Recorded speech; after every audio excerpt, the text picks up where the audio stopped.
Well, so far so good with these new bars.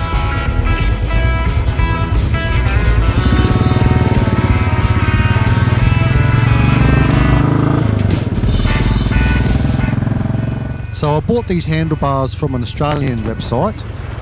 It's called Moto Ciclo or Moto Ciclo, motociclo.com.au. They're based in St Peters in New South Wales and Sydney. And these bars are a Ventura brand VH9/S.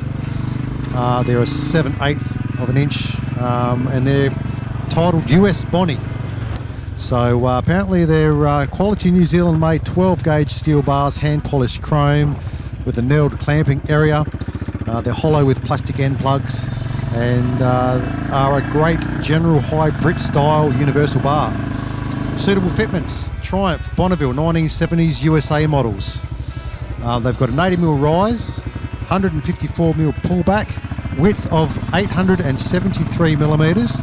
The crown is 145mm and the knurl width is 76mm. They cost $79.90 including GST. So they went straight on, no worries. I had to reroute my throttle cables from the left hand side of the frame to the right hand side. So I had to take the petrol tank off. And then I had to also slightly route the clutch cable behind the horn instead of in front of the horn where it's mounted on the frame. And well, it's not really a choke cable, but the fast idle cable only just reaches. I had to reroute that slightly over the fuel tank mount, the front mount. So up and over, and it sort of stretched out, but it's okay. It's still able to be used.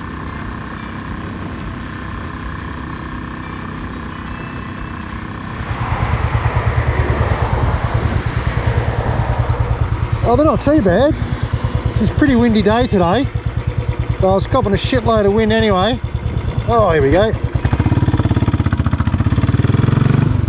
Yeah, so I've got a small little bikini fairing, I guess you could call it.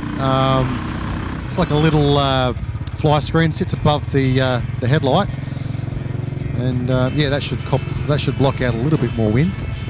But these bars being wider, it puts my arms out slightly wider, so I guess I will cop a bit more wind on the arms, perhaps. Yeah, well, so far so good. I'm liking these bars. I don't know if the position is correct yet. Yeah, so when I got home, I felt that the position was actually not too bad. They're fairly upright. They're a lot closer to me because of the pullback, and they're a lot higher. So, and that's what I wanted. Although I did want to get an MX style bar with the cross base going across, cross brace going across. But I can always get one of those if I want to, and bolt that on. But yeah, I don't reckon I'll need it. So yeah, I was lucky to get all the wiring and everything just basically stretched out, and I just managed to pull a bit out to suit. Didn't cause any damage.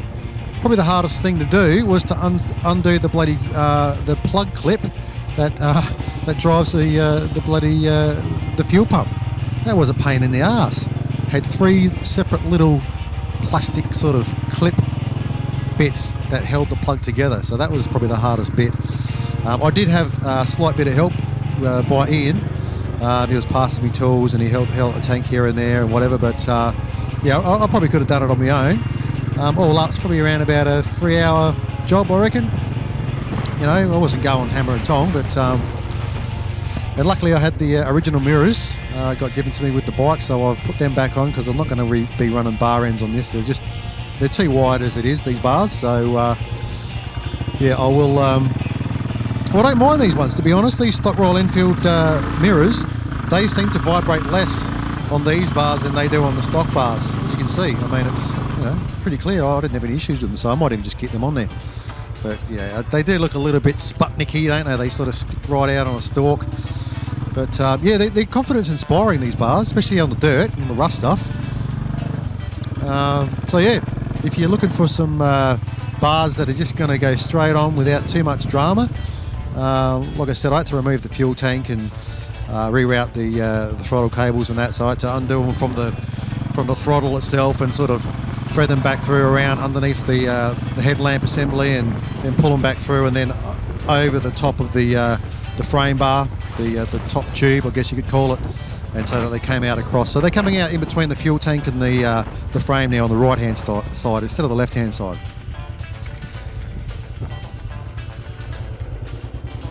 Plenty of room on the clutch cable. Really, the tightest thing would be that choke / fast idler bloody lever, which is pretty much tits on the ball anyway. Because if you try and pull back on that that lever, you know, it's on the left hand switch assembly. It never stays put, and even on a brand new bike, it never stays put. It just springs back straight away. So you can't even hold it at certain revs. So yeah, I was almost going to sort of disregard that altogether, and I thought, well, I've got it to reach, so I'll leave it on. So I'm still running the Avon Road Rider tyres, whatever they call them. Once these get their life out of them, I will probably get some Duro HF307s or something like that.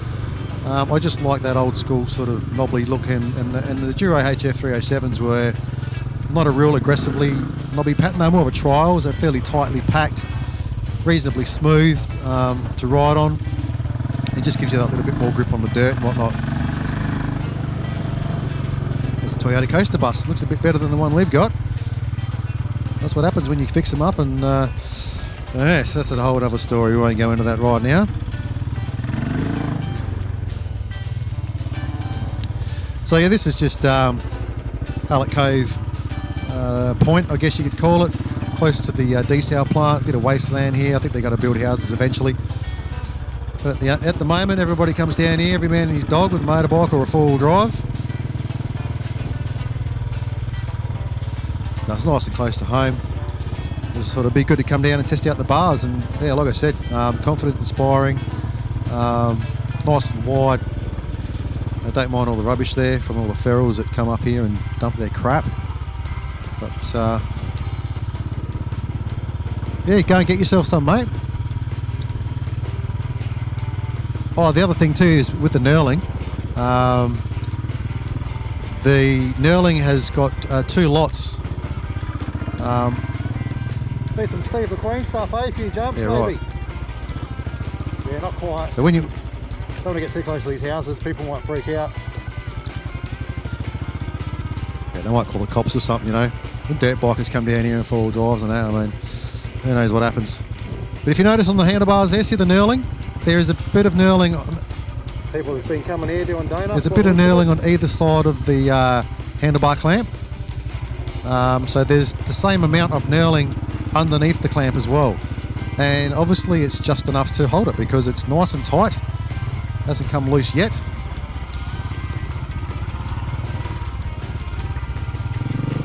So fingers crossed it will stay put.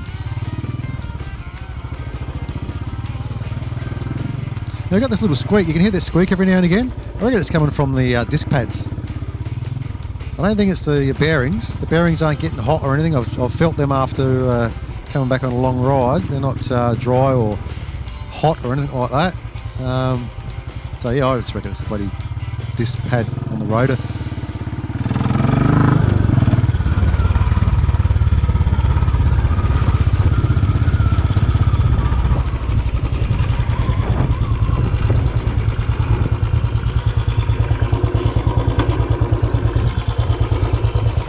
So there we go, guys. These bars are Ventura bars, HV9 or something, and they suit a 70s Bonneville US spec apparently. Yeah, quite happy with it. It's quite good.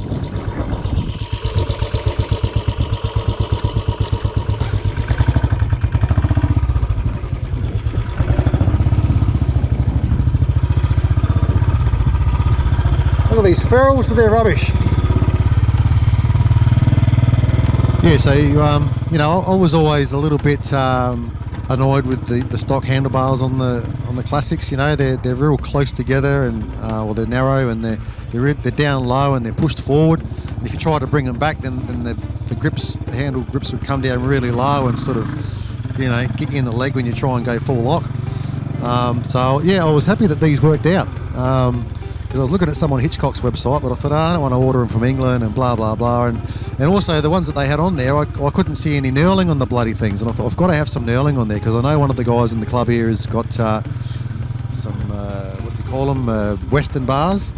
They didn't come with any knurling, and he had all sorts of trouble trying to get them to grip. So, yeah, and I didn't want to have to go drilling any holes into my clamp and shit like that. So far so good. I haven't been on a long ride yet, but I didn't get any twinges in my right shoulder, behind my right shoulder blade, which I tend to get with the stock bars because they're too low and forward. I'll go on a longer ride soon, next weekend. I've got a ride coming up on the Saturday, I think it is, weather permitting. And yeah, we'll go for a nice couple of 100k ride. And I'll see how they go then, through the twisties and all that sort of thing.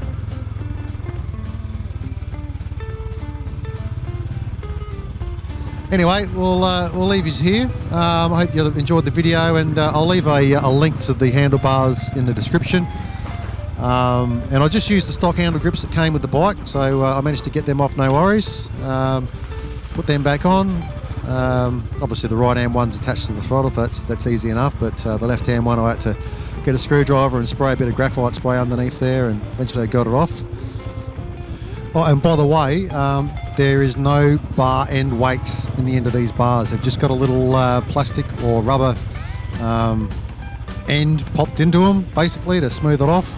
So yeah, and I'm feeling no extra vibes. The mirrors aren't vibrating like crazy, so I'm not even going to worry about it. It's just seems to be perfect at the moment.